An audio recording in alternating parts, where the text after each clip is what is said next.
Hi friends, welcome to my KSK inform YouTube channel. ಇನ್ನಾರಾದರೂ ನನ್ನ ಚಾನಲ್ನ ಸಬ್ಸ್ಕ್ರೈಬ್ ಮಾಡ್ದೆ ನೋಡ್ತಾ ಇದ್ದರೆ ಪ್ಲೀಸ್ ಒಂದು ಸಬ್ಸ್ಕ್ರೈಬ್ ಮಾಡ್ಕೊಳ್ಳಿ. ಮನೆಗೆ ತುಂಬ ಜನ ನೆಂಟರು ಬಂದಾಗ ಬೆಳಗಿನ ತಿಂಡಿಗೆ ಸ್ಪೆಷಲ್ ಏನಾದರೂ ಮಾಡಬೇಕು ಅಂತ ಅನಿಸುತ್ತೆ. ಆವಾಗ ಏನು ಮಾಡೋದು ಅಂದರೆ ಈ ಸ್ವೀಟ್ ಗುಳಿಯಪ್ಪನ ಮಾಡಿ. ಇದಕ್ಕೆ ಚಟ್ನಿನೂ ಬೇಕಾಗಲ್ಲ, ಎಂಥದ್ದು ಬೇಕಾಗಿಲ್ಲ. ಬಿಸಿ ಬಿಸಿ ಚಹಾ ಜೊತೆ ತಿನ್ನೋದಕ್ಕೆ ತುಂಬ ಚೆನ್ನಾಗಿರುತ್ತೆ. ಇದಕ್ಕೆ ಮೊದಲಿಗೆ 1.5 ಕಪ್ ಆಗುವಷ್ಟು ನೆನೆಸಿರುವಂತಹ ಅಕ್ಕಿನ, ಬೆಳ್ತಿಗೆ ಅಕ್ಕಿನ ಇದನ್ನು ಮಿಕ್ಸಿ ಜಾರ್ಗೆ ಹಾಕ್ಕೋಬೇಕು.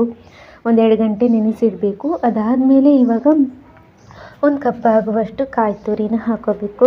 ಅದಾದಮೇಲೆ 1 ಕಪ್ ಆಗುವಷ್ಟು ಬೆಲ್ಲನ ಹಾಕ್ಕೊಳ್ಳಿ. ಹಾಗೆ ಮತ್ತು 1 ಕಪ್ ಆಗುವಷ್ಟು ಅನ್ನ ಮಾಡಿರ್ತೀವಿ ನೋಡಿ, ಆ ಅನ್ನನ ಹಾಕ್ಕೋಬೇಕು.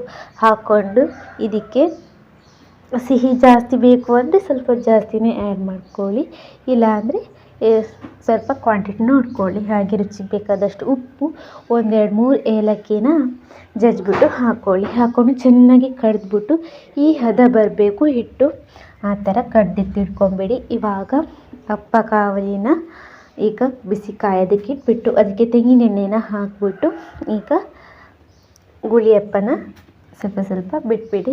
ಫುಲ್ ಹಾಕೋದಕ್ಕೆ ಹೋಗಬೇಡಿ, ಯಾಕಂದರೆ ಅದೊಂದು ಸ್ವಲ್ಪ ಉಬ್ಬಿ ಬರುತ್ತೆ ನೋಡಿ, ಆವಾಗ ಅದು ಚೆಲ್ಲಪಿಲ್ಲಿ ಆಗುತ್ತೆ. ಸೊ ಹಾಗಾಗಿ ಈ ಥರ ಮುಕ್ಕಾಲು ಭಾಗ ಹಾಕ್ಕೊಂಡು ಚೆನ್ನಾಗಿ ಬೇಯಿಸ್ಕೊಳ್ಳಿ. ಮುಚ್ಚಿಬಿಟ್ಟು ಬೇಯಿಸಿದರೆ 1 5 ನಿಮಿಷ ಅದು ಬೇಯುತ್ತೆ. ಮತ್ತು ಅದನ್ನು ಮಗುಚಿ ಹಾಕಿ ಮತ್ತೊಂದು 5 ನಿಮಿಷ ಬೇಯಿಸಿದರೆ ಸ್ವೀಟ್ ಗುಳಿಯಪ್ಪ ರೆಡಿ ಆಗುತ್ತೆ.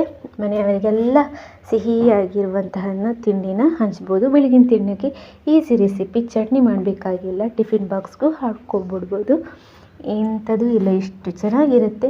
ನೀವು ಮನೆಯಲ್ಲಿ ಟ್ರೈ ಮಾಡ್ಬೋದು ಇದನ್ನು. ಈಸಿ ರೆಸಿಪಿ ಇದೆ, ಹಾಗೆ ರುಚಿಯಾಗಿದೆ.